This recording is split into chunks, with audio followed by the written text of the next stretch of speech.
Hi, everybody. This is the making of the Black Multiverse Theory podcast. That's deep. I don't know what that was. Throwback? Okay. What has happened is that as I watch our podcast and pretend like I'm a stranger, because we have moved most of the intro is like preset, people who are stumbling upon this don't actually realize what's happening here. Yeah, so you have to say it. I realize on this part, on the video part, because we say it on the audio because it's pre-recorded now, right? Oh, the intro's is that pre-recorded. How you do it? Yeah, let's drop it in there. I've been doing that for years.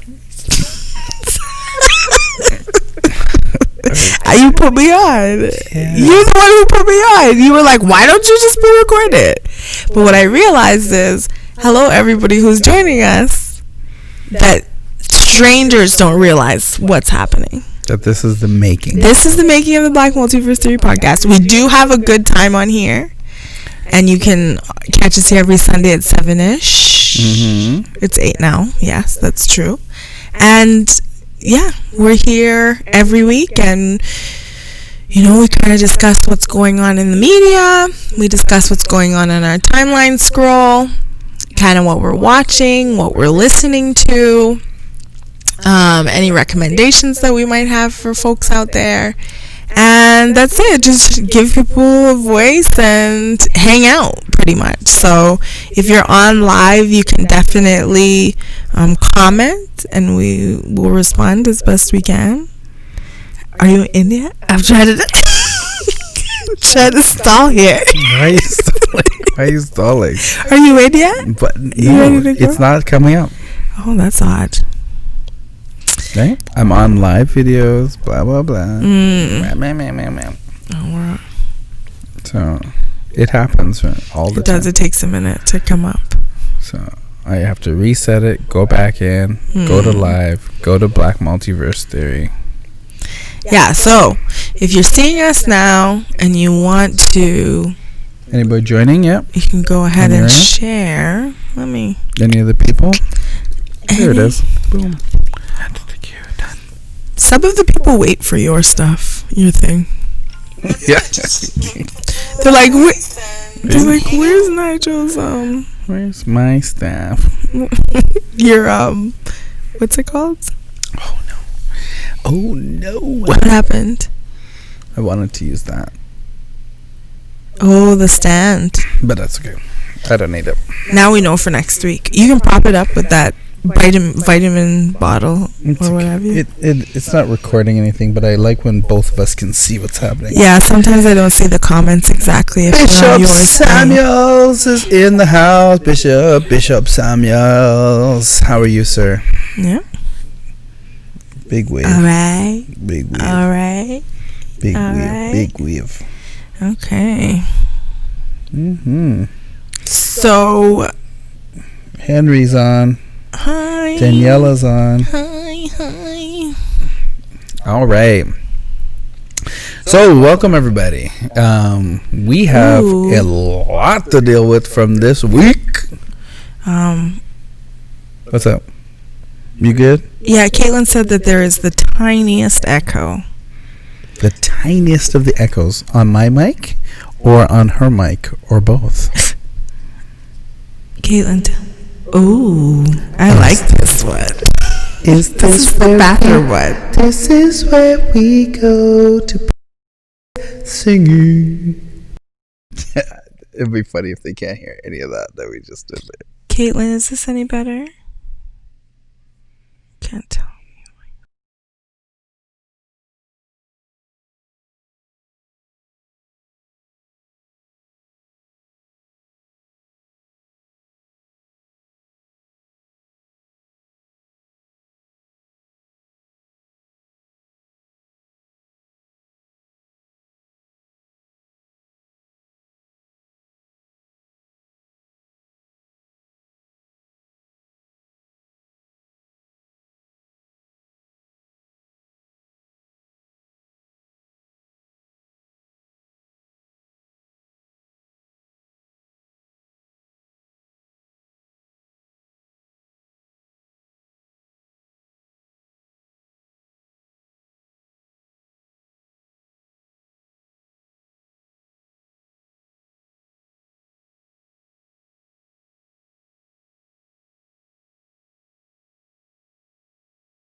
from Edmonton to Florida and started at Broward Community College before I went to university. And it was like a culture shock because I was coming from this Edmontonian. Majority of my friends were from church. Majority of my black friends were from church. The black friends that I had outside of church, I could probably count on my my hand. What's up? We're having sound issues. Are we? There's no sound. Caitlin said it's back. It's back now. Okay, so we're good again. Can you hear it? Remember, there's a delay between what we're doing and what they're doing. So I may have fixed it already and then wasn't sure. Okay. Oh, Auntie's here. Good morning. Good morning, Auntie. Oh, look at Veronica. Veronica, you have to join us for some of the Zooms that we have at some time. We're going to invite you to the Zooms. So watch your messenger and we'll send you the Zoom stuff so we can all see each other. And thank you, Caitlin. So back to Dear White People. When I watched it, I was like, wow, that's like my friends. Because when I went to Florida, the majority of people, 90% of the people that went to my school at the time were black. And I just saw black people like walking everywhere, and it was just like the most amazing first time college experience.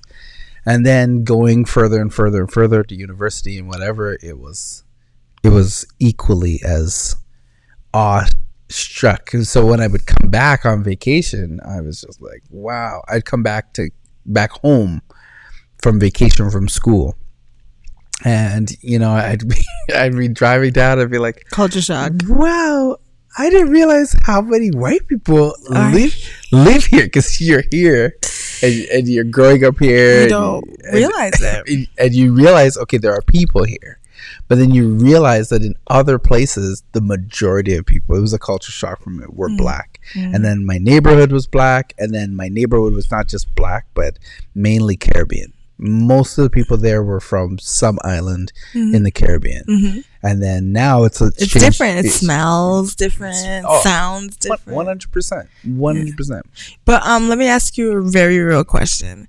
As a person as a black person growing up here in Alberta, and then going to Florida and being around black people in Florida, how much like white supremacy detoxing did you have to do? And that's the funniest thing, because when you go to Florida, you don't, or when I went to the States, I didn't think I needed a white supremacy detox. I thought I was normal, everybody else was weird, and and then everything was a shock, Morning, Auntie. Yeah. When people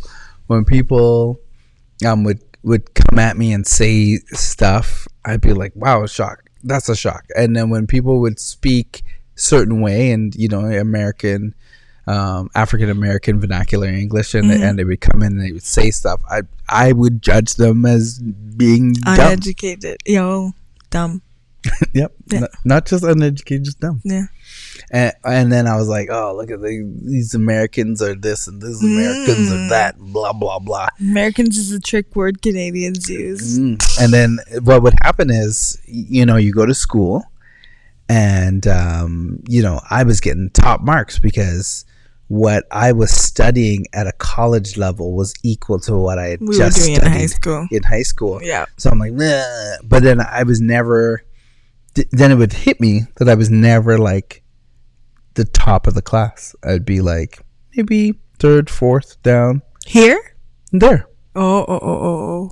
Right? So I'm taking stuff that I took in high school, but you're still not. I'm still not the top. And then I realized, wait a minute, I'm judging too much. And then there was quite a few friends that I got that kind of opened up my eyes and were like, yo, you got to stop judging people based off of their perception of the book or whatever, the front cover of the book, right? So you got to literally figure out that there's different people, different families, different backgrounds, different cultures, and it's not a clear reflection of their intelligence. Right. And so my mind started to change, and I had a very strong church upbringing, very, very strong church upbringing. So I judged a lot of people based off of, I don't know why it's not scrolling. Something's happened. Anyways, so my mindset was quite different going in, and church had lots of rules that they had: no earrings, no jewelry, no pants, no makeup, no lots of stuff for girls. For guys, you know, some churches had no short pants, no short shirts, you know, different things. Dress right? code. Yeah. No, but in everyday life. Okay. So Dress code still. Dress code still. But day to day. But day to day, like when Gotcha. you're going. And then it wasn't until I went to a conference, and it was an amazing conference, and it was great, and the word was great, and everybody there had pants and jewelry and makeup, and they all were the opposite. And all of a sudden I'm judging, and then it wasn't until my band went to perform. I had a gospel band called Godward, and that band went to perform at a university, and someone went up to rap during the praise and worship session. I like it. And they rapped, and people were like slaying out. They were like, wow, you know, the word went. And we did this whole worship set, and people were just like, I was okay singing. It was good. It was all right. People were clapping and sitting down. But when this girl came up and she started to spit her 2 lines on her verse, and she was just going, people were like running down to the altar and trying to get prayed for, and also, and then it snapped, and it was just like, oh, it's me. It's my personal perception of the world that needs to change. And so that's why I'm the person I am today. But yeah, I didn't have to do anything. When I realized that white people were influencing everything, was when I was in school, and I realized that a lot of the black people at school were being restricted in the amount of information they needed to succeed. Oh, yep. And so when you needed to get to a job and you wanted to get to the next portion, or people were running out of money in school, so a lot of people were running out of money for the next semester. But there's a whole grant program, there's a whole financial aid program, there's a whole program set in place by the government that gives these students the ability to move, as long as you're a resident, as long as you're this. And they had one for every category. If you're a single mom, they had one for you. If you were this, they had one for you. Right. And so you just had to know and apply. And they would go to the counselor, and the counselor would be like, I'm sorry, there's nothing you can do. You're gonna have to leave school. And that was not the truth. They were already almost finished, some of them, and they could have just applied for this grant, or applied for this bursary, or apply for this scholarship, or apply for this financial aid, and they would get it. Yeah, it's an information issue. Oh, well, isn't it always? And it's purposely restricted. Like, they're purposely restricting the information from the people. Can we, do you mind if we mix this up with the scroll?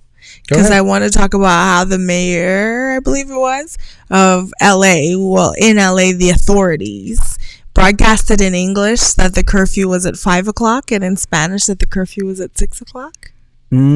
Just to, like, get these people into a place where a whole bunch of people were, like, getting arrested and detained. Wow. In New York, police were driving taxi cabs, so people would jump in a taxi cab to go home, and then police would detain them and take them downtown. Wow. In New York as well, people who were just, like, getting off their jobs, because New York's not a place that shuts down at a time, right? It's like a 24-hour spot. So a city that never sleeps, isn't it? Essential workers, quote unquote, are making their way home and getting arrested for breaking curfew. So it's that the thing that made me think about that was that informational piece, how one set of information can go out in English, and then a completely different set can go out to the other set of residents in the place. And actually, I mean, we're not talking about Spanish, but there's been a particular amount of times where signposts have said one thing in English and another complete different thing in Spanish for folks. And my auntie says it right in the comments here. She says that knowledge is power, and they know that knowledge is power. By keeping that knowledge away from people, you're able to restrict them to a certain level of intelligence, a certain level of information that they can get. In Florida, when I was there, that's when George Bush Jr. was in, and he was rating each high school with a grade from A to F. I remember this. And he was going through, and there were so many high schools that were failing. And we didn't understand, like, nobody understood why. If you're teaching this curriculum and this is the way things are, why are people failing? And then it's really just a lack of information and proper teaching and the way how it is. Yeah, and then also there's like one of the things you just said earlier with AAVE or African American Vernacular English, like a lot of times folks are really growing up speaking a different language than what would be standard, quote unquote, standard English. So standard English is like, well, when we say you talk like white people, that is what is standard English, right? And it is modeled after European Americans or Caucasian, like, you know, like the white population is what that standard is modeled after. So a lot of times folks go to university and the reference points in college are white culture reference points. So people are like, what, huh? When I went to Florida, I wasn't in Florida, sorry, North Carolina, I said, can't you jerry rig this? They said, what? They were like, can't you jerry rig? I said, can't you jerry rig it? And my friend's mom is like, who's Jerry? Right? And my friend's brother was like, I don't know, but he ain't no nigga. So it's like a completely different reference point. And that happens, you know, culturally, because even there's like biases that are in testing and exams that have these reference points that are like things that people don't encounter in their regular everyday lives, right, and it makes things unfair. Sorry, this last week was a big week, and I definitely want you to shout out. Is that where we're going? Okay, go. It's good. Let's do it. No, you go ahead. Why you did a lot of stuff, so let's give a shout out to all the things that you did this week. You had a bunch of interviews. Oh yeah, okay, yeah. Sorry, we are on the same page. It's just that I wasn't focusing on me at all. Well, so, I mean, just it's recap, right? So for those of you who don't know about Nilo and I, first of all, we do this podcast. We do the Black Multiverse Theory podcast. Those of you who are watching, we are in season 2. So we've been doing it for a year and making light of issues that are happening. Every single time. We've made light of almost every black person that has been killed unjustly. Anybody from, I think we did quite a few episodes of the trans community that was being murdered. We did. I'm sure we didn't do everyone, but I think in every episode we did one. We did one. Yeah, for sure. And we're trying to make a light and let people know what's happening. I'm also the PR representative, PR meaning public relations representative and coordinator for the National Black Coalition of Canada, Edmonton. So a lot of the things that I discuss when I'm not here or around, I get called to make sure that there is a black influence in a lot of things. So when the Royal Alberta Museum opened up after they did a major renovation and moved, they wanted to put black people on their website from Edmonton and have black models, and I provided that. So I made sure that I got that, and plus we've been opening up different things. Also, Nilo here is part of Aphrodisiac Natural Hair Shop, where she not only does hair, but she teaches about how your hair is and what you're supposed to do and what are the good, the bad, and the ugly of things that happen. She's changed my vocabulary when it comes to locks. Instead of calling them dreadlocks, because the history behind dread and locks is it's just locked hair, right? So different things. She's also one of the founding members of Melanistic magazine, which Melanistic we started. There's 4 of us as founders: Robert Tinsdale, Greg Davis, and we go around the city and we put a spotlight on positive black influences throughout the city. And we also put in aspect of some of the things that you need to know as a black person in a city that is dominated by a lot of white people that are here. And media. And dominated media. by, yeah. Especially white media. So we are a black independent media source. Right. And so this week, did I miss anything? We also have bad things, but you'll see. we also have Bliss Band. 100 things. We also have Bliss Band. We've also done this year the We Lit book fair. The Afro, and it was an Afro authors spotlight indie, and indie spotlight. It was amazing. So as we travel along and as we do different things, we're trying to put in events and make sure events. This year we did Kids Zone in Cary West. So not only was there soca there, but there was education there. We were supposed to do Black Kites in the Sky there, which educated children on Caribbean kites and how to make black kites from all over the Caribbean and all over the world. We're trying to get some different from different continents and stuff like that, like Africa and different places. They make kites differently. Even in Asia, they make kites differently. So we kind of want to spotlight and go through the aerodynamics behind kites. So, and we've been working on many projects. We pretty much do a lot of stuff. We do a lot, and this week it bursts into an overflow because our stuff is in there and people are seeing that the things that we do. And this week, with last week with the George Floyd. The death of George Floyd and the media circus around everything that's going on, and the black people that have stood up for black rights, it became evident that the National Black Coalition of Canada needed to get involved. And I started getting lots of calls on behalf of Melanistic and the National Black Coalition of Canada. So I did quite a few interviews, a couple with Global, one with CTV, one with 630 Ched, and one with Noreen, who has her new podcast coming out. And there's a couple more that are still looking to get some statements. And I also went to a rally this week with the rally. There's 2 rallies this week, right? One on Monday. A rally this week, not the was rally. The digital one last week? The digital one was on Monday. Oh, 2 this week. Yep. So I went to a rally this week Monday, and that rally was the Be the Change rally. That was a digital rally. It was supposed to be out there, but they expected about 3,000 people to show up. So because of that, I don't know why the change was made. It could have been fear of arrest or COVID, I think, or even COVID, which is still rampant in the streets. We still have to social distance. We still got to protect ourselves. We still got to make sure everything is good. Yeah. We went to.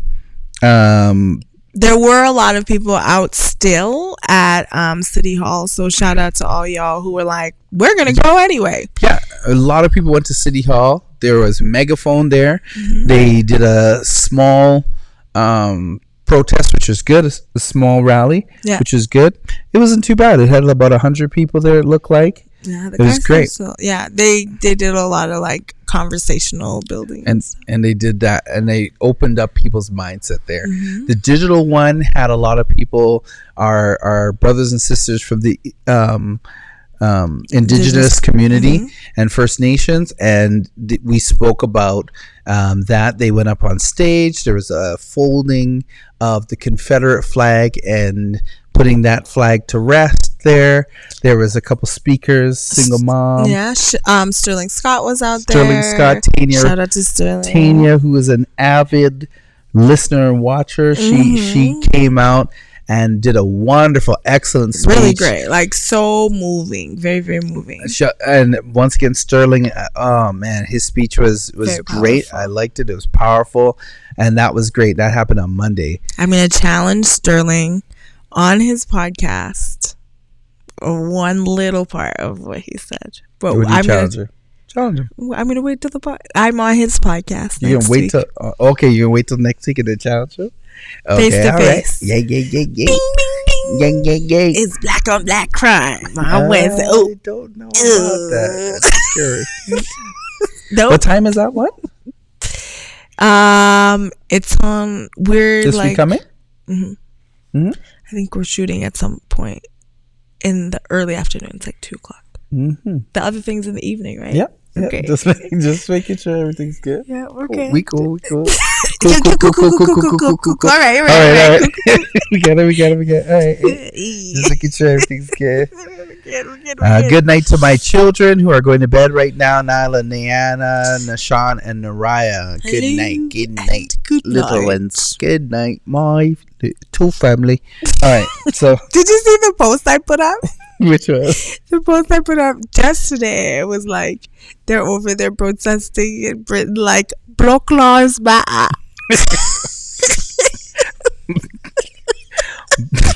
You know what? I can't get on board with you on this. I can't get on board with this. I put it up. A couple people were like, "Stop it now!" All right. I was like, "Come on, y'all! Come on! You know, I've been out there doing the things. We gotta laugh a little bit. I have to. I must." Back to this digital rally, Tanya Rogers, who was at the digital rally, excellent editor. She's also the editor in Melanistic. of Melanistic magazine. She did really a wonderful job profiling just her experience, her children, her point of view. Yeah, she hit all the points. Yeah, her point of view is a lot different from a lot of people's point of view because she grew up in Trinidad. Yeah. And so because she grew up in Trinidad and she's over here now, it's a different perspective. It was fantastic to hear that perspective and to how she related it back to a lot of mothers and a lot of family members and fathers like me who are concerned about our young Black children who are going to be tall, who are going to be in that class range, who are going to be, in that spotlight where when the police go on the news and say we are looking for a 6-foot Black male, fit the description. They're going to fit the description and they have to choose whether to stay home or they're going to go outside and possibly get arrested for being the wrong person in the wrong place. I have a mom who's talking to me about her son being harassed by the school resource officers. Wow. Right now, while we're out of school, right? And knows school resource officers, like knows who they are in different schools. Yeah. Which means he's had more interaction than necessary. Right. And is terrified to like say or do anything about it. And the challenge behind that is that we do need documentation, but at the same time, kids are afraid of retaliation. The funny thing about it is I wish you had the name of that school. I call them out right now on this podcast. I don't want to without the family being like, call them out. it. I call out every school that's on here, people, administrators, and people that see this. Anybody who's harassing anybody who is of color at your school right now, what are you gonna do? Let me tell you about the school. There's somebody on Twitter. I'll share it on the Black Multiverse page. So if you guys go by the morning on the Black Multiverse page, you will see what school it is. There's a guy on Twitter talking about racial bullying and his racialized experience at this school, and the school blocked him. Same school. That's what it is. Yeah. See? So it's time.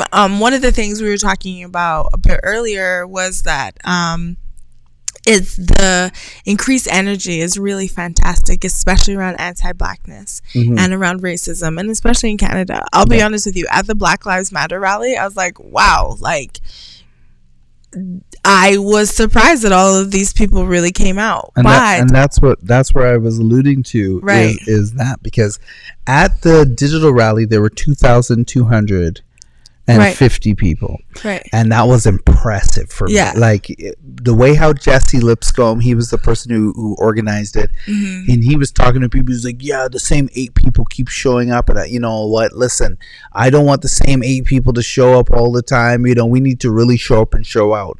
Right. And then 2,250 people showed up to it because people were concerned. Yeah. The rally that happened, there was another rally. I did 2 interviews after this. I got on 630 Ched, and people were like challenging me on 630 Ched. I said, hey, you need to go to the rally on Friday. Show your support on Friday, and let's see. And I went on to Global in the morning, and I said, hey, you need to go up on Friday. There is a rally going on Friday. Mm-hmm. It's at the Ledge. Come on out. And when we got to the Ledge, there was packed. 15,000 people. Over 15,000 people showed up. Shout out to Adama. I love the work that she does organizing. She's a really great community support. So if anybody is organizing, Adama has definitely saved the day many times. She's come out and she has looked at what harm is going to be caused, and she has focused energy. So I definitely want to give her a shout out, because she's a person who doesn't get, I don't think, enough shine for the work that she does. I've had a lot of conversations with Adama. Adama is a person whose parents taught her about volunteering and the importance about volunteering in the community. Right. And she has made it, like, for her, volunteering is like everyday life. It is what it is. You volunteer if you want change. Right. If you want change or you want to see a difference, you volunteer to put yourself into a position that you can make the difference. Right. Adama's person, you'll see her at every event, but you don't realize that she's the one. At 5 Artists One Love, Adama's there sweeping up and cleaning up when everybody's gone home. She's also the person there at the beginning organizing things as everybody get there. Stuff. Yeah, she's amazing. Yeah. And I'm kind of jilted a little bit because we didn't take advantage of Adama at the National Black Coalition of Canada right off the bat, but she's definitely in our minds and our hearts all the time. Shout out to her. You do a great job. Yeah, she's really fantastic. I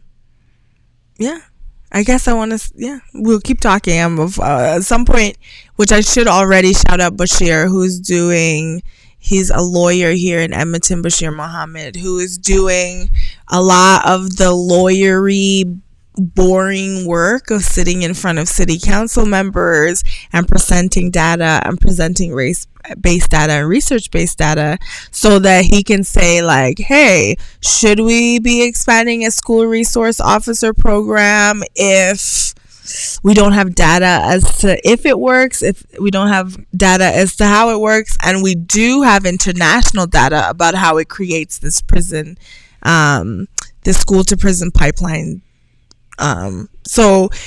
He's like, before we were marching and doing all these things, Bashir's there. When Emil was called a gang member or whatever for having a do-rag, Bashir was there. So I just really, I think he's having a lot of people are going through pain right now who are organizers, because Bashir's been sitting in front of the Edmonton Police Service being like, we need to get rid of this. We need to defund. We need to put social workers in there instead of police officers who are there to entrap children. And then he's seeing police kneeling and people like, whoa, yeah, hugging the police. And he's like, no, let's see the reform change, right? Like, show me the money, essentially. So all of you, everybody who's out there, Karen Richards is definitely a big one. Karen and Bert, they do a lot too. They run the Ghana School every week. Yeah. Obviously our partners, Robert is always out there. You can catch him at all of the meetings, really. Greg is very much a doer. He's really great at channeling resources, getting resources together, making things, being able to happen. And these people are out here. We are out here doing this work tirelessly and consistently. So if you've maybe stumbled upon this podcast and you're like, what should I do? Definitely, like, reach out to help, but figure out who you are, where you are, right? Start where you are with what you have and do what you can. Yes, you have to educate yourself. Yes, if you're white, you have to start from the point that you are inherently invested in the system of white supremacy. It makes things so much easier for you. So you have to acknowledge that, because we're literally asking you to make the world harder for yourself. Like, deconstruct the system, because when we put accountability, you might get held accountable for something, and a lot of that's scary for a lot of people. But this is the work that we need to do in order to deconstruct these systems. We literally have to take the bricks down one by one and take it down those building blocks. So if you're the type of person who writes letters, then you need to, now is the time to start writing letters. If you don't know what to ask them to do something. Right? Like, now is the time to call your city council members. Now is the time to go to the school and ask what the anti-racial bullying practice is. We've talked about racial bullying here many times. I've had parents who come in to me as clients who talk about racial bullying. I have on my page posted article upon article upon article of children, when I'm talking 8, 9, 10 years old, who have committed suicide because they were being racially bullied at school. So we know that racial bullying is a thing that we need to look at separate from bullying, because we're seeing these kids die because of this effect. 100%. So shout out to Cheryl Leslie. Also, Cheryl is always on the streets, letting people know where things are happening. Everything. She's telling you where the new black businesses are. There's one that just opened up, and she's definitely a megaphone and an amplifier in the community. So shout out to her and all the work that she does with the Barbados Association and different associations. The thing about it is, if you are white and you don't know what to do, and you are there, you have to realize first it starts at home. So look at what's going on around you, right? And if you can't find a racist statement or things that are wrong, do an internal reflection and make sure it's not you. And once you've done that, then you have to go, because there's a lot of people watching this podcast that may have interracial children. There's a lot of people watching this podcast that may not, that may be in an interracial relationship. Right. And that person there, you're supporting the person who's black in your family, the people who are considered black in your family that you've married or that you've birthed or that you have children. Right. And you have to stand up with them in solidarity. You have to say, okay, this is what I'm going to do. Go to those PTAs, determine that, sign those petitions. There's one right now on change.org that I drafted up on change.org. It says, I will be the solution. Go to I will be the solution, sign it. That's going to our Minister of Culture, and we're going to hold our Minister of Culture, we're going to hold her accountable. We're going to hold all these people accountable. You cannot just say you're going to do this stuff. Yeah, you're going to do the work. And Jason Kenney, shout to him as well. We want to see change. We don't want to hear the talking. We don't want you to take another black person and say, this is the face behind black people. No, we want you to actually do something. Don't just put a person that looks like me to stand there and talk like you. Put a person that looks like me who knows about the stuff and is willing to make a change for other people like me. Right. That's what we want. So that's what's on your scroll? The scroll.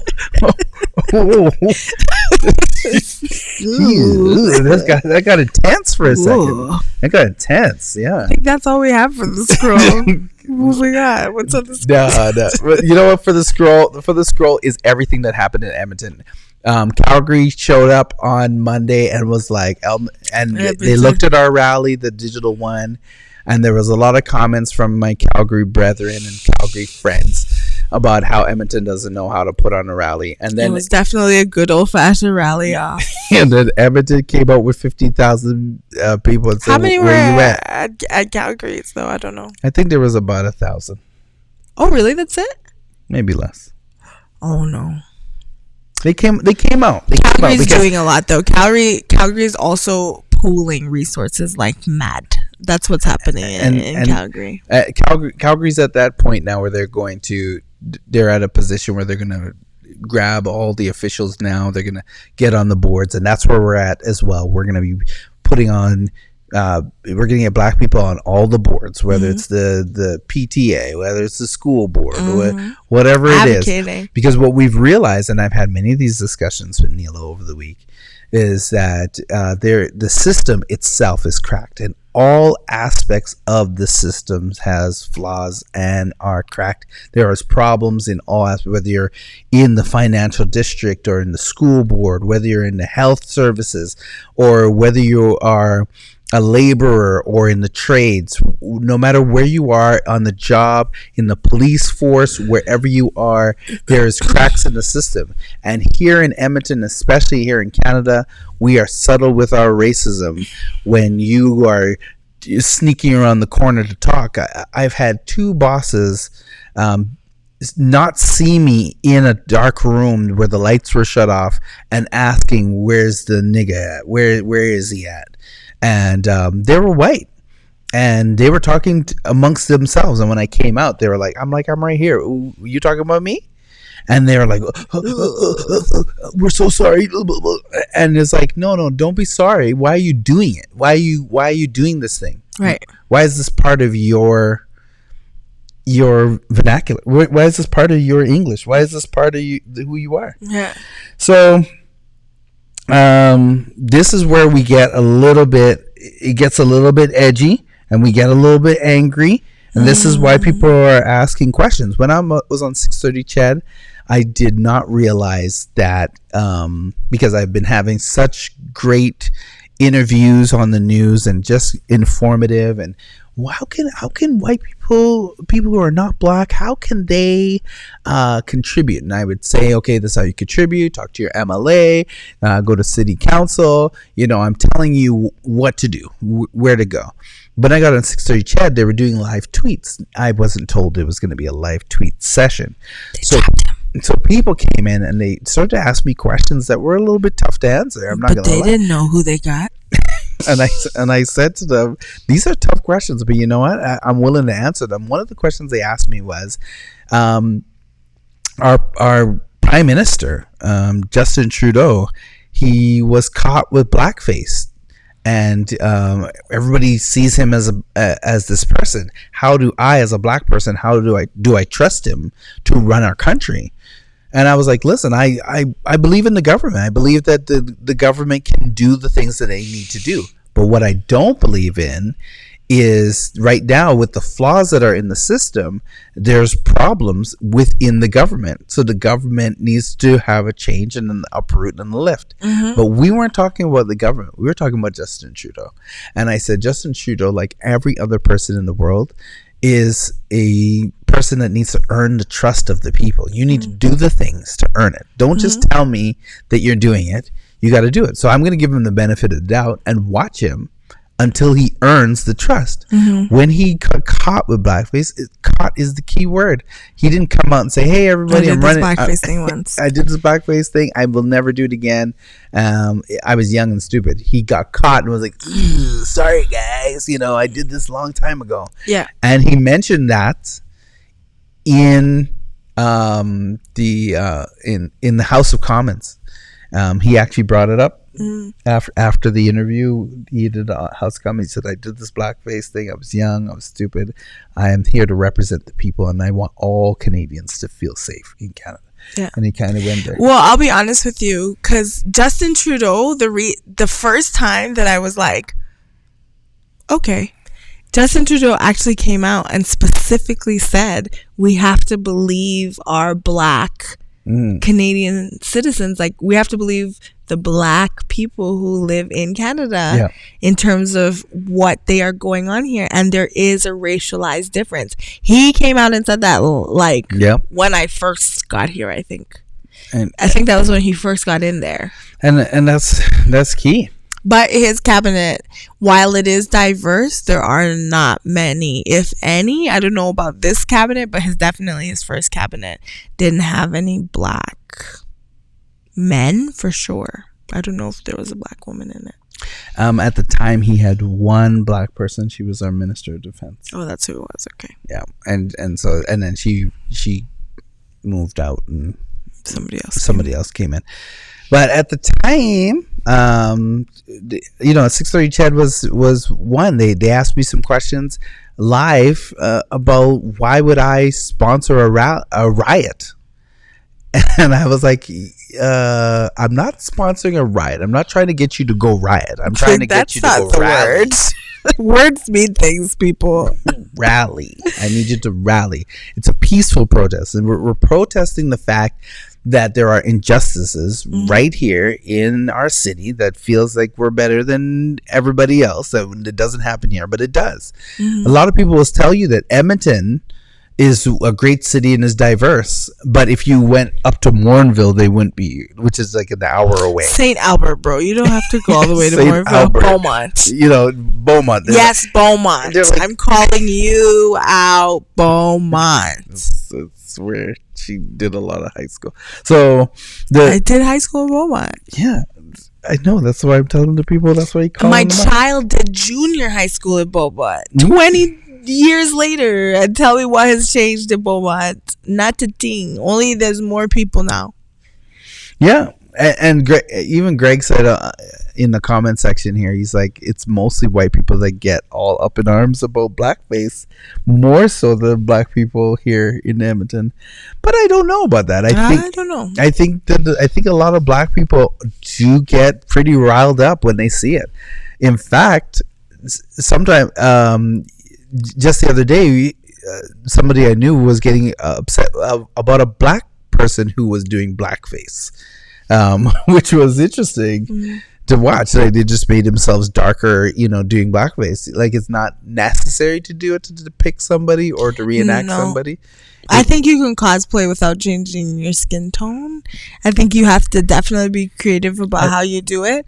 But it's very rare to me that your skin tone is the thing that stands out about a person. It's usually, it might be certain features they have. It might be their hair. The skin tone might be a part of it. But I pretty much, if there's like 5 things and you get 4 of them, I'm pretty sure they'll guess who you're trying to be. And cosplay is kind of hard because cosplay is cosplay. I think unless the character is like, I guess that's cosplay. But I'm talking about cosplay. Unless the character is like actually black, like, there's some characters that are not black the race, but literally jet black the color. Yeah, well, there's cosplay. There's blue characters. There's green. There's orange. Right, but I mean, if you're playing, yes, blue, orange, sure. Even but if black, you're playing a black, person who is of black the race, of race, one of the human race, do not change your please skin color. You don't need to do it. That's all. Go ahead. So that's where we're at. Sorry. That's where we're at. So that was funny. And so I had to discuss that with on 630 Chad with somebody. I'm like, it's a peaceful protest. You got to go there and show your support. You got to show that you love the black people that you work with, that you want them to succeed, that this is a change that in you're mindset committed to. Yeah. That you're committed to. And we know that black people get paid less than white people in a lot of jobs here in Edmonton. Yeah. I am one of the people. So yes. who was and had to kind of fight for it and for himself and then get it all back paid and push back. And he literally had to be like, okay, listen, before they changed they were like, yeah, you don't have this certificate. I'm like, actually, I have 2 of those. Here's one for this and here's one for this. You need to pay me. And so they ended up, we're so sorry. Blah, blah, blah. But I was like, well, how did that even happen in the first place? Right. It's the pay scale that we have is set. It's a limit. Like you're not supposed to get paid for this job under this amount of pay. So how did I start getting paid less than anybody else that was there? It was weird. So I ended up taking care of it. It got good. They were very apologetic about it, and my foreman that was right above me actually worked very hard and tirelessly to make sure that the people above him did the job that they were supposed to do because they made the mistake. So he did a really good job. That's the guy I went to high school with? Sure. Dan Milburn. Shout out to you, Dan Milburn. Shout out to Daniel. But also not shout out to you for reasons we'll talk about another time. So anyways, Dad's not watching this. It's fine. Hey, don't we have some effects that we're supposed to use here? What do you need? I thought we had some effects. I mean, I'm making all these effects with my mouth here. We have all the technology. We have built the technology, and yet we're not using it. I don't get it. But that's okay. Oh, I just found that. Okay. Okay. So just found that. Okay. So other than that, the interviews that I did, I had a really good one with Noreen, who we met as I was trying to get a car. She sold me my first car. Now she's moved up and doing lots of great things on her podcast. So I spoke to her, and a lot of things, I realized that the world just does not know. So a lot of people did not know, first of all, personally about me. And that's why at the beginning of this podcast, I kind of went through a little bit of some of the stuff that we were doing. Mm-hmm. But also the world has miseducation on a lot of things that are happening in the US and why they're so angry. Like, they're so angry. Mm-hmm. And the reason why they're so angry is some of the things I told you, the misinformation, the miseducation, mm-hmm. the lack of respect when it comes down.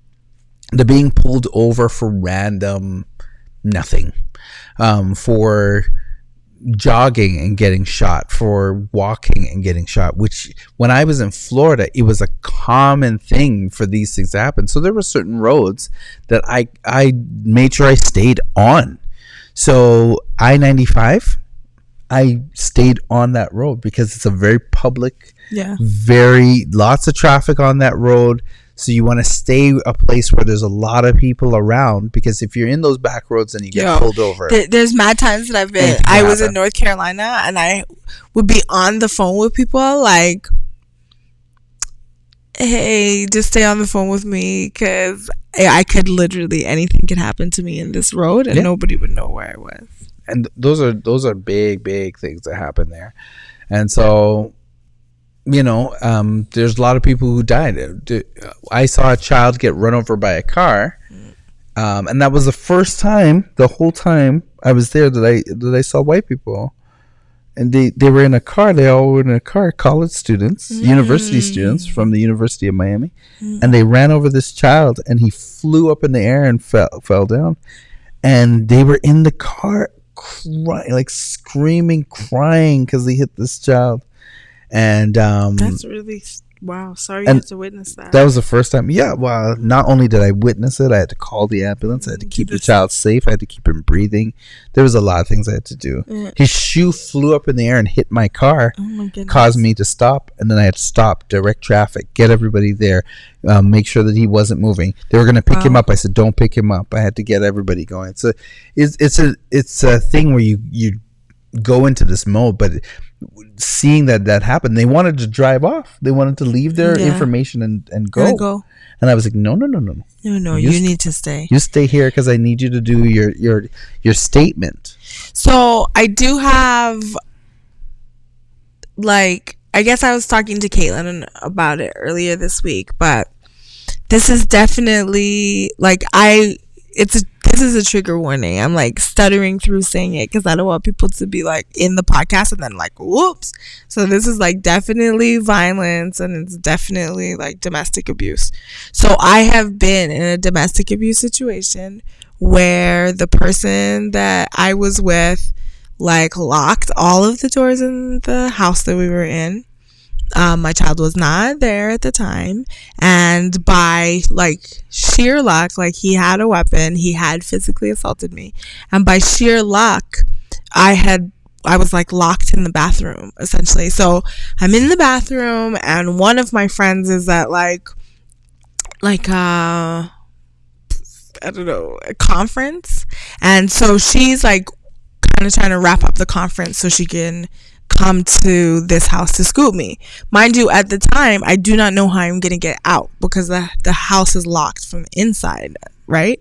So I'm in the bathroom, I'm locked in the bathroom, and my other friend is on the phone. That friend is in Detroit, okay? So that friend in Detroit is telling me that he's going to call the police. And I'm telling him I'm locked, been assaulted, there's a person with a weapon, like all of the reasons that I needed the police.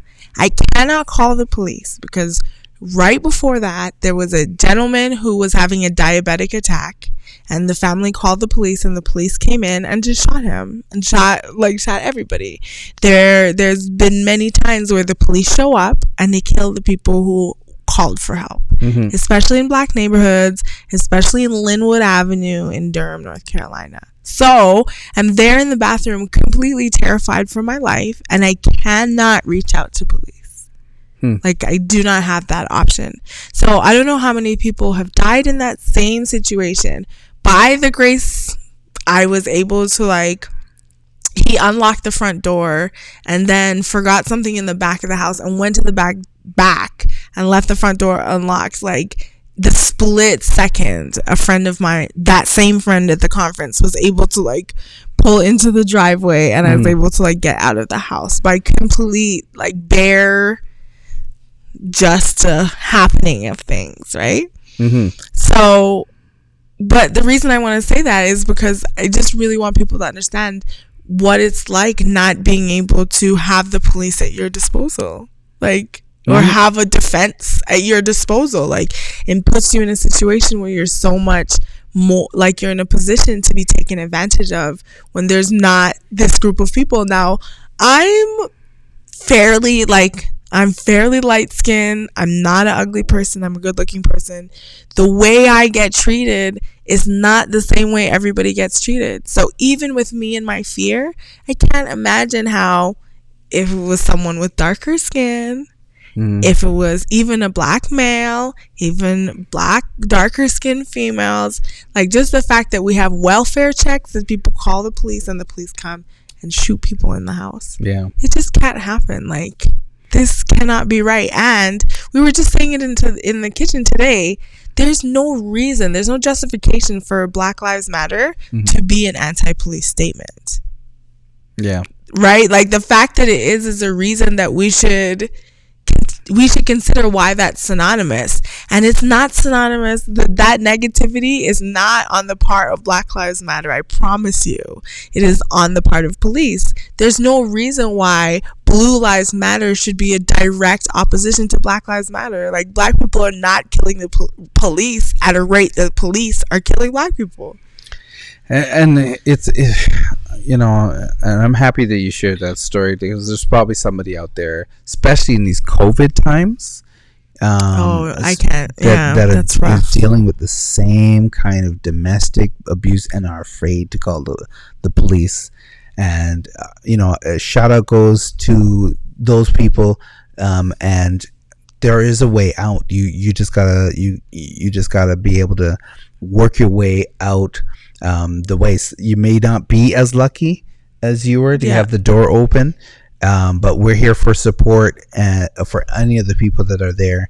There's a lot of people that we know that deal with this on a regular basis. Even the assistant president for the National Black Coalition in Canada, she does deal with this on a constant basis, and it is one of those things. So we are there, and we are there for support for you. There's a lot of women's battered shelters, and you have to consider it as an option for yourself. You may love the person that you're with, but if they are abusing you and they're hurting you, and they are abusing you with words, or they are abusing you with fists or hands or weapons or anything like that, you have to consider that even though you love them, it is time for you to leave so that person can get the help that they need. But we have to also make sure that just the systemic racism that we're talking about, that they're not just going to go into another situation, which is what happens. There's a lot of women who are like, I can't deal with the shelter situation because XYZ. So it is definitely creating a position where people feel unsafe and they're not, you know. But if you don't know where to find help, definitely message us and we will point you in the right direction. We'll point you in the right direction for sure. I kind of want to talk real quick on the scroll just about the experience of going to 15,000 people at this rally and what it was like. It was. We do have it on video. We do have a video. So I'm walking behind. Yeah, me. Yeah, looking at it like through this lens, which is. One time so just so you guys know, I got all busted up because I'm over there looking through my camera. Ace reporter. And totally tripped, lynching my neck back to like save my camera from smashing on the ground. But I have to tell you, like, when it comes to my camera, I've literally been hit by an entire football team because I was like getting the shot and the play was coming at me. That was at Nassau Community College, and it completely knocked me down. And everybody was like, "Hey, roving reporter!" And so sometimes, I get into that camera tunnel vision. I can't even see. So watching Nigel walk, he's walking, and we, just kind of driving up. We did have one Uber driver that completely canceled on us. Yeah. So the second Uber driver came in a red Cadillac with rims. He was an indigenous man. Was he? Yeah. Oh, I couldn't tell from back. And what ended up happening was we had to make some strategic decisions. And some of the decisions we made, when you're going to a rally that you don't know, you want it to be peaceful, and it is said that it's going to be peaceful, but there are people that are trying to change the narrative. Right. And that are against whatever peaceful protest you're doing. Right. So they will do stuff like try to get the crowd to knock you out or try to get a fight going. Right. And what ends up happening is you've got to make a quick escape sometimes. So some of the decisions we made was not to drive. So none of us drove there. I carried a bag with water. We had masks. We had bandanas on, which you'll see in the picture. I had a huge, massive red bandana. Shout out to Trinidad. And all the different things that were going. Thanks for this. So we got into the Cadillac and we went down there. Mm-hmm. He was so nice. He dropped us like pretty much right in front of the stage. This guy's missing the fact that my man jumped a whole curb in order to get us down the street that we needed to and drop us in front. Like, and we like got out in front of the ledge. Mm-hmm. I was like, okay, I didn't know what side you were on, but now I sure do. And he started laughing. I gave him a very healthy tip. And he got a tip. We got there. We started to walk, and as you walk up, you can hear in the distance. Yeah. So when I watched it, that's Sterling Scott. So Sterling, we have you on there. He was like, they kneeled on George Floyd's neck. And then we, like Kaepernick, we kneeled and we said Black Lives Matter or something like that. But I have it on video, so look for that on Melanistic Magazine. It was very powerful. It was powerful, and it's like, and it's getting like louder and louder. And then it's like little people, more. Walking towards the event. Now, mind you, we're late. So the event started at 6:30. Wow. Different cultural. We're there at 7. Interpretations of time. We're there at 7. Like, I'm like, let's go. Just like, I'm almost ready. And here we're going, right? It's not what I sound like.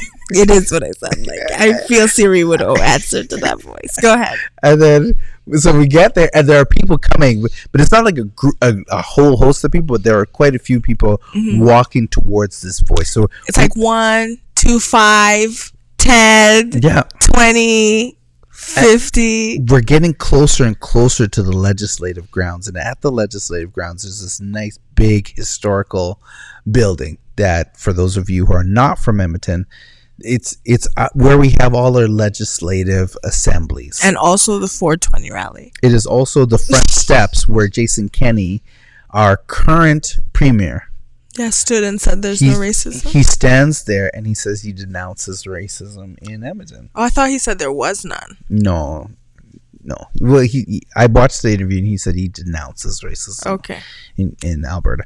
So as we got there and we're getting closer and closer, it's getting louder and louder. You could just hear it. And from where we got out of the car to where now we are next to the ledge, I'm feeling like now, like I'm expecting, and this is the key, I'm expecting, because the first rally was maybe 100 and something people, maybe, and there was 2,000 online. I'm expecting no more than the digital rally, because people are afraid to come out, but I'm expecting maybe about 500 to 1,000 tops. But as I get closer and I'm hearing the crowd, I'm like, it's huge. There is way more than I'm thinking is there, and you just hear Black Lives Matter, and it's just a sea, and it's almost echoing, because as one person's saying it, they're like, you just hear this small voice, Black Lives Matter, Black Lives Matter, and it's just waves, and we're coming in, and as we get to the top, there's a big gigantic field which leads down to an atrium, which leads down to a stage, and that stage there, it's almost like Coliseum seating where everybody's there, but there's no seats. It's just grass and trees. So you're in a park area, and when you look, I can't see how many people because there are so many people. This is like the depiction of seeing the forest from the trees. Like I couldn't tell. Yeah. And so it's then just a mass. So then I'm like trying to get to maybe the front of the stage, and I'm like, let's go this way. And Neil's like, why don't we go around to the back? And I'm like, yeah. And she's following me from behind, and I'm trying to like navigate through people sitting down on the ground to people who are standing up by the trees, and I'm navigating to get to the outside.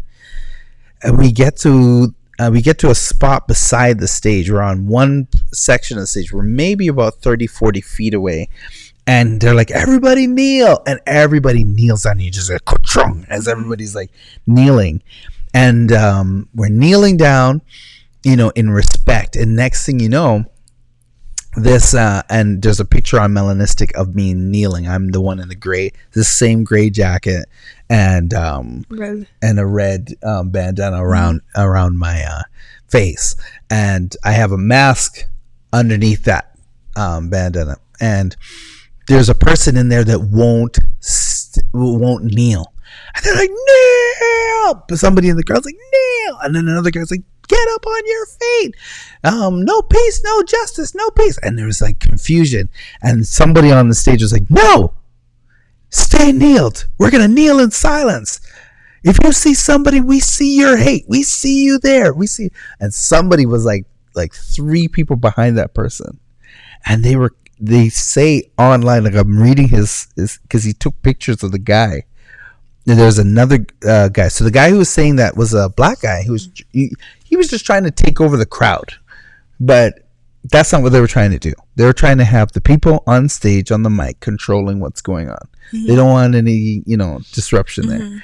But then when they asked people to kneel, this one white gentleman did not kneel. He stood, and they're like, kneel. You heard somebody say kneel, and he's like, no, nope. We're not going to give him the benefit. We're not going to give. So a friend of mine who was behind him, he's a filmmaker. Mm-hmm. And so he was videotaping from behind, and he took a picture of the guy. Mm-hmm. And he said he was going to go to the guy and make him kneel with violence. Like he was going. Oh, wow. And he was on his way, and you could see the camera getting closer and closer. And people started to surround this guy. And then the crowd was like, no, we're gonna kill them with love. We're gonna kill them with kindness. We're gonna use love, not hate. Love, not hate. And people were like, yeah. They started chanting and screaming. And then by that time, Nilo and I got up and we went around to backstage VIP, where they asked us a numerous amount of questions. And we said yes, all of them. They asked us, are you speaking? I wanna while you're telling this story, give a shout out to Malcolm Azania. I've never said that name before, but we know him as Minister Faust. Mr. Faust. So Minister Faust was up there being like, I don't hug Nazis. I'm not gonna kill them with love. And he was like, who are you gonna call? Your city councilor. And I don't know if you saw this portion, but they were like trying to get him off. He's like, okay. And I was like, leave him on the stage. This is important. Let him finish. And the guy was like, okay. Because I was like right there, like City TV's right beside me. Yeah. So they let him finish, thankfully. And yeah, he was really talking about policy change. He was talking about accountability. And that's all very important. Like, we can rally. It's so great. Like, pep rally, awesome. But the next thing is that consistent, long-lasting change. Those of you who don't know Minister Faust has been in this game trying to change people's point of view, trying to change things in these streets. He's also a writer. He's a writer, a professor. He's done quite a few things.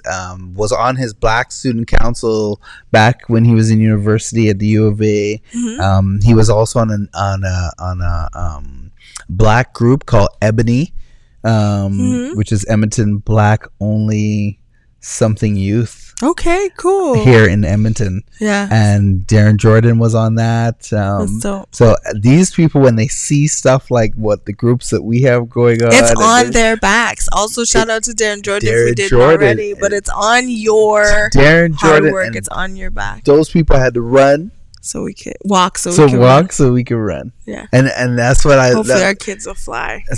Right? I'm expecting big things. So he came out and we had a great time. I was sitting there in VIP. I was in the back.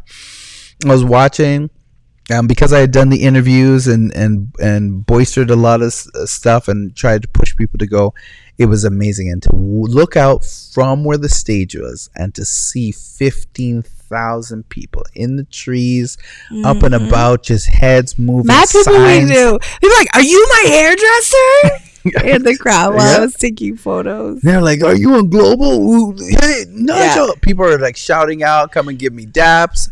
There were people all over. Some people I didn't even recognize. They had their mask on. I'm like, I do not know you, sir. I had to take off my mask for some people because they don't recognize me with my new hair and stuff like that. Oh, and glasses. Because I rarely wear any of these stuff.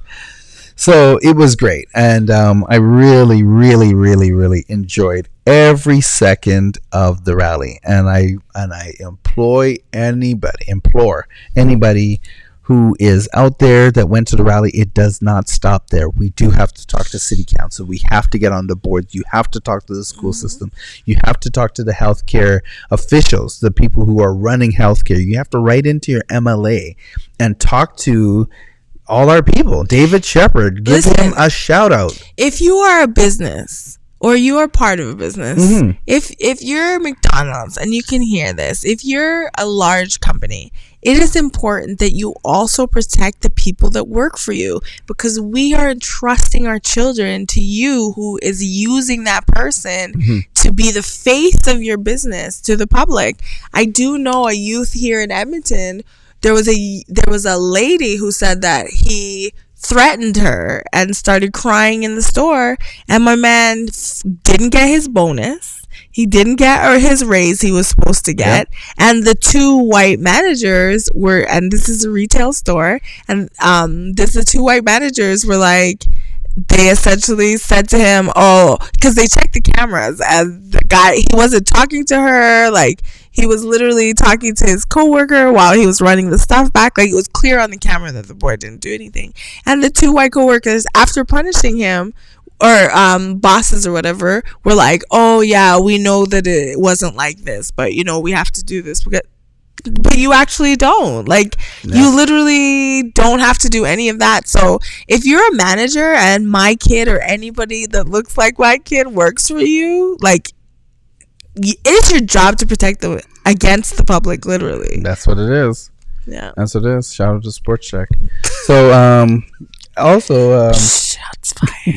So anyways, that's the scroll. Basically, that's the scroll dynamic. This week, for those of my friends and family who watch this week, Wednesday, I am having a round table here. It'll be recorded at the shop. We will be doing quite a few, just talking about what it is to be just our age as fathers, as Black people. We will have, white people there as well. And just talking about the situation of growing up in this city. And the reason why we're having this conversation is I've met a ton of people who are not Black that do not believe there is racism here in Alberta. It's bizarre to me. In Edmonton. Well, actually, Canada. I feel like if you are not Black and you do not believe that there's racism, that belief is inherently racist. Because what you are saying is that I do not believe these collective experience of this group of people. That's what you're saying. You're saying I do not trust what you are saying about your own experience. I do not feel that it is true. So that has to inherently, in and of itself, why do you not trust this person about their own experience? Listen, believe people about their experiences, folks. Believe them. There's no other reason. Well, maybe he was just that. is harmful. That is causing harm. When someone tells you their experience and then you tell them what it may have been or what it could have been, that is harm. That's causing harm. So just so that we're all aware, there is a public group. Sometimes when I have time, I be up and down in the comment sections, kind of responding and driving people crazy. I promise you guys don't know this. People tag me into stuff all the time. I get inboxed conversations. So if you see me show up out of the blue, especially on somebody's page who's hidden, many of you are largely hidden on my page. I'm not even gonna lie.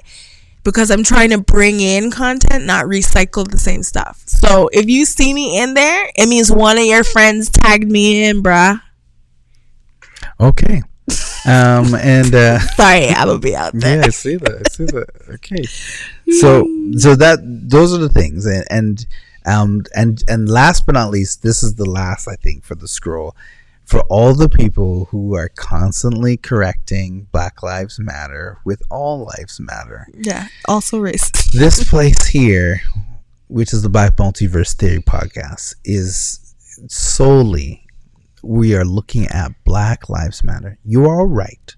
All lives do matter. Like, a lot of lives do matter. Human life matters. Right. But at the same time, you have to look at Black lives for what it is. We've been oppressed. There's 400 years of oppression. There's been slavery currently. Jim Crow, prison pipeline. We just finished it within the last few years. And this is around the world. There are people, I just read an article in France where the police detained a Black prisoner and said they accidentally raped him. Multiple blinks. Let that simmer, and then when you read the story, they were trying to detain him, and they say the story is that his pants fell down on its own, and their baton slipped into his asshole. Excuse me. Into him, and he was like, and he's a popular student that's there that doesn't mouth off anybody. He's just there, and when he asked them why they're detaining him, they did not say, and they called him many racial slurs and many things, and they're just like writing it off like, when they rally in France, bro, they rally. Yeah, France had a nice rally too. I'm not sure it was 15,000 people, but it was a good rally. They be burning stuff down, though, for real. Yeah, they be. Let them eat cake was probably the last. They learned from that. All I want to say is that Confederate flag is hate speech, and we can move on. Okay. All right. Sign the petition, you guys. So sign the petition. Go on change.org. Sign all the petitions. Take time. Take an hour. I have a friend on my friends list who is Italian, I believe, and lives in California, and she has this slogan. She says, "Do one thing a day." And I have watched this lady every day be like, "Donate it to the NAACP today. Donate it to this. Did this. Sent this. Wrote a letter about this." Like literally. Her point of resistance is that I believe it's in her schedule that every single day she does something. Yep. And I think that's where we all have to start. We have to start by doing one thing a day too, I believe. One thing a day. 100%. I think it's a good place to start. And a good place to stop. We can go to the screen. Okay. More lighthearted talk. I've been watching Snowpiercer. Why? Because did you continue watching it? Yes, I did. Oh, the new episode has come up. So I was like, I might as well just watch this one. Snowpiercer is like, it's so bad, it's good. It's like that. It's deep. It's a deep. And we talked about it a little bit last week. and I had a problem with it. When I finally watched it, I was like, ooh, Snowpiercer. And then there was like 2 episodes. I'm like, oh, no, I got to wait weekly for this thing to come out. This is like the 90s. This is what is this, 2001? I was like, oh. So, yes. So I'm watching. I prefer 13-hour movies. 13 hours cinematic experiences. 13 hours of binge watching. In a row. So what's Snowpiercer? It's basically a train was formed that will go around the world by a rich man. The world is frozen over. And the world is frozen over, and it is frozen over because because of us global warming, we decide to send these rockets into the atmosphere to cool it all down. Cool it down a bit. And we messed up, and it froze over the earth. So, a lot of it. So now the earth is at minus 117 degrees Celsius. All right, and there's this train made out of, I don't know what metal. I don't know. That doesn't freeze over. It's the weirdest thing. Okay. So it's the future. Has 1,001 cars on it. And each section, from the front going down is a tiered class, and it goes down. And when you reach the tail, there's a group of people called the tailies, and those people, they just jumped on the train. They, when the train was leaving and the world was freezing over, they forced their way on the train and they got onto the train. So that section they get fed because they need to get fed, but they get fed like gelatinous material, and that's it. The people in the front of the car, there's cows and all sorts of stuff. Strawberries. Mm-hmm. I saw that. And they grow them, so they're like fresh and stuff. So what they've done now, the main character of this is a detective. He's a black guy, and they call him up because there's been a murder in one of the front cars. So they bring him from the tail because he's the only detective. He's been on the train for 5 years, and he's now going up there to bring him up there. And they're promising him that if he stays there and solves this murder, that he can stay up in the front. With his people? Is that girl who's his wife, his ex-wife, who is so resentful of him? Yeah, she's resentful, but you find out that they get back together kind of because there's still love there, and there's a lot of hurt feelings, but there's stuff going on, and there's a woman in the tail that he's like liking, but she's still his wife in the front, wherever she is in the front. Now she's moved on to 2 other people. The wife in the front? To 3 other people. So she's now in an open relationship in the front with 3 other people. What? And one of those people died, and that's the murder he's investigating. Is the wife? This is very much okay. So then they do this takeover, and this is what I didn't show. You didn't see is they try to take over the front of the ship, and they fail. And because they go to take over the front of the ship, somebody has to pay. So they choose the 6-year-old. So there was a 6-year-old girl who used one of the hands that got chopped off. A hand got chopped off, and the 6-year-old went past the battle and put the hand to open the door to the next car. And so they took the 6-year-old and they said, okay, we're going to take your arm. Roll up your sleeve. We're going to take your arm.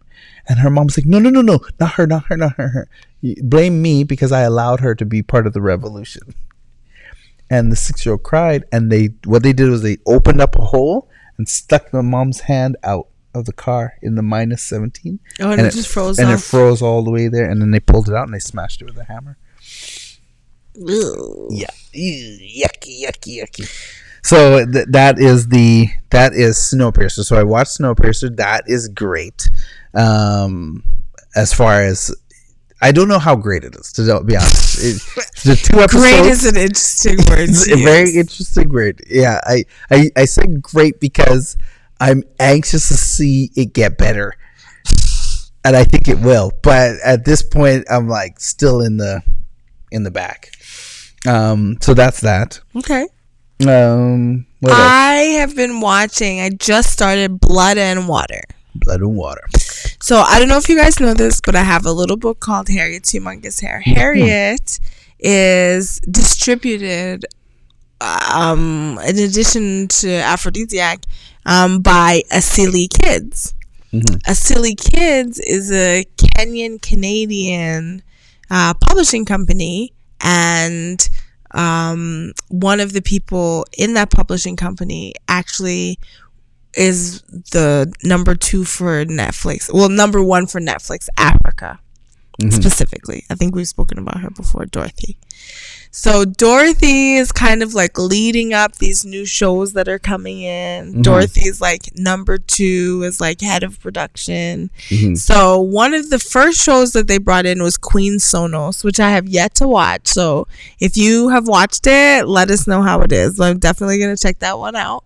And the one that just came out is called Blood and Water, and the little girl in Blood and Water looks just like Nigel's girls for some reason, specifically Diana, like a grown-up version of her. Now I gotta watch it. Yeah. And so it was, I'll be honest with you, second episode, kind of fascinating watching a storyline that's not Euro-centered, I guess, or American-centered. So what happens is that this girl's family had 2 girls, and one of the girls went missing when she was a baby, and then we're finding out in the second episode that it's possible that the father sold the little girl into human slavery, I guess, like sold this girl to the family, and the main character thinks that she knows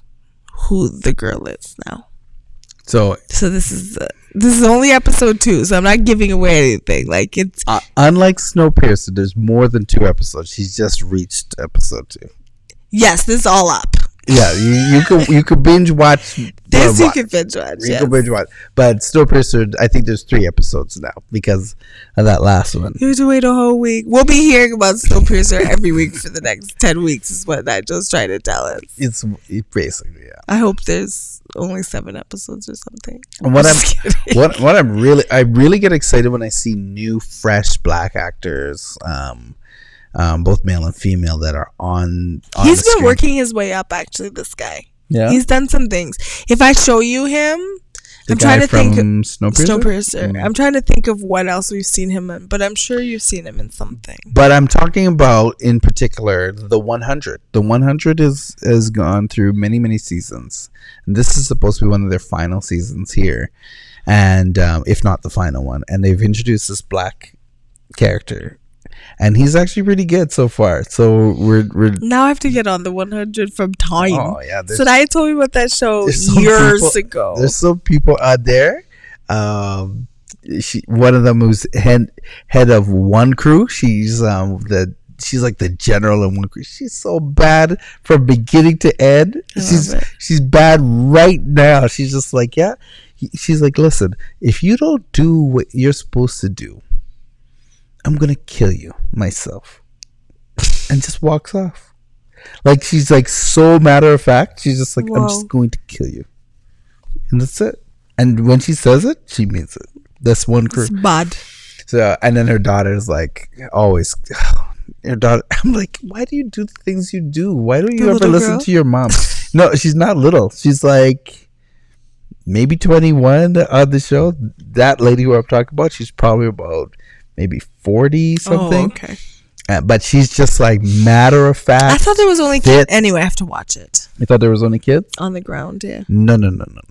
That was only the first season? No, the kids were sent to the ground.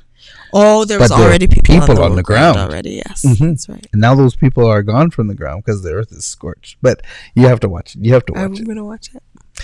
So it's pretty good. It's gone into like time warps and black holes, and there's different things that have happened so far that we've figured out. Mm. So it's a pretty good, cool show.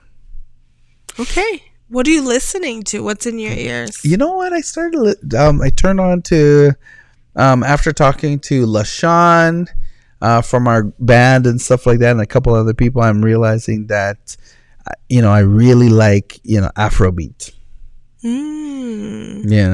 So I'm starting to get into that and starting to hear the beat and the similarities between it and reggae.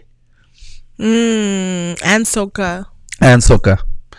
So I'm listening to it and I'm like, it's so easy if you're a DJ to intertwine certain beats together and move into from one song to the next and keep it going. It's such a great genre of music. So I'm into that. Yeah, I do like Afrobeat. Yeah, so Burna Boy, I'm listening to a little bit of that, and I just turned Spotify and I just put Afrobeat, and it came up with a playlist called Afrobeat 2020. So anybody want to listen? You're up on it. Yeah. Nice. Yeah. So you go in and I'm like, oh, okay. Yeah, I like it. So it's good. Also listening to on the gospel front, because of my recent interaction with Kirk Franklin and Fred Hammond, I've been listening to Fred Hammond quite a bit and just delving into some of his newer music and stuff like that. So that's pretty good. How about yourself?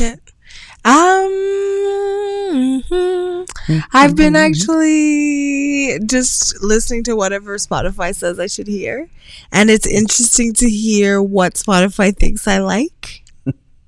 It's been heavy Drake, and I realized that I don't like Drake as a person. So that's been happening. It's a true story. I do not like him as a person, and so far it's pretty good. But Spotify definitely puts some hard hip hop in there. Even a little bit of 90s horrorcore, like stuff that I'm like, yeah, guy, like, okay, cool. It's definitely not my genre, and it's definitely not mainstream, but that's cool. Afro soca, yeah. Let's see if Fanny said. So yeah, so Afro soca, and that's it. Yeah. Do you have a word today? Because I do. Do you have one? Hit it. You're like, phew. Hit it. I think that we said this earlier today, but certainly if we're wanting to affect change, start where you are with what you have. Use what you have and do what you can. So think about who you are and what relationships you have in your life and how you can affect those relationships in a way that reflects anti-racism. So some of that might mean not tolerating jokes at work, literally not laughing at it, is resisting, right? And taking the sales. It's really uncomfortable to address anti-racism and to address anti-blackness, including addressing it in yourself. And it might be really uncomfortable to hear that you yourself may have used anti-blackness as a person of color in order to skirt your own persecution, or you may have used anti-blackness as a white person to fit in, or you may have used it in order to make things a little bit easier for yourself in some way. These are really normal things that happen all the time. That's why oftentimes when we make statements about anti-racism, it comes off as being anti-institutional, right? So with that, I just want to say that it's important to be uncomfortable. It's important that instead of trying to justify your unracism, that you're actually trying to seek out the racism that already exists in you and weed it out. If you're looking to pat yourself on the back and just, quote unquote, be a good person, it's not about your attention. It's not about if you're a good person or not. It's really about the society that we live in, and white supremacy is really an underlying theme that we experience in all areas of our lives, but especially education. So I just want to say, number one, challenge yourself. Don't be afraid to be uncomfortable and sit with that discomfort. Number two, consider who you are in your life and the people around you. Number three, there has to be a push for race-based data collection. So we have to know when police are stopping people, how many of those people are Black. We have to know what that is so that we can address those things. Number four, we need to push for policy change. And policy change without race-based data collection means that we need to use international data. The great thing about international data is we can see how far the situation has progressed from where we are now. So when we're looking at school resource officers, while we haven't been gathering data ourselves, we can see in international data what years, 5 years and 10 years of school resource officers does to sort of the thread. And the last thing we need to push for, which is the most challenging thing of all, is accountability and what an accountability structure looks like. And I have to tell you, it can't be easy. It can't be like, oh, just report the comment and ignore it because it's not a real threat, or whatever it is that people want to say. The thing about being white is that we generally have this implied virtue behind whiteness. And this implied virtue means that we generally give white folks the benefit of the doubt. The benefit of the doubt, which is something that a lot of Black people do not get. So in terms of being anti-racism, the benefit of the doubt has to immediately be removed. And we have to believe the marginalized people who are talking about their experiences and hold the people accountable. Truth. That's what I have to say. That's it. Thank you guys for joining us as always. Thank you. It was definitely probably the heaviest of our episodes, but also very, very important.